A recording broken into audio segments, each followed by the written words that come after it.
यह बात कई साल पुरानी है। रमेश नाम का एक लड़का था जो भूतों पे विश्वास नहीं करता था। उनका मानना था कि भूत प्रेत नहीं होते।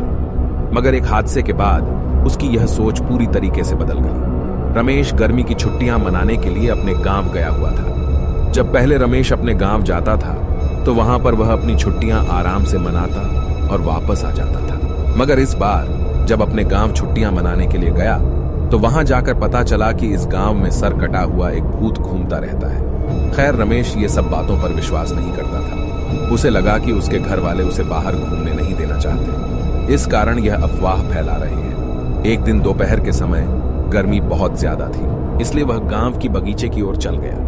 बगीचे में एक बहुत बड़ा तालाब था। रमेश वहीं बैठकर ठंडी ठंडी हवाओं का आनंद लेने लगा। थोड़ी देर में उसे नींद आने लगी। तभी उसके पास कोई आकर बैठ गया और उससे बात करने लगा।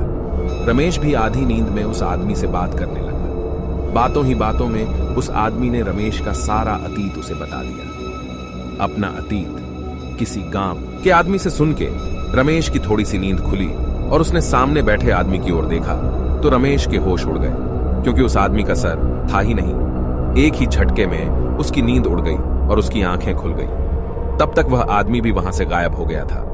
रमेश सीधा भागकर अपने घर आया और शाम को रमेश की तबीयत भी खराब हो गई। रमेश बहुत बीमार पड़ गया।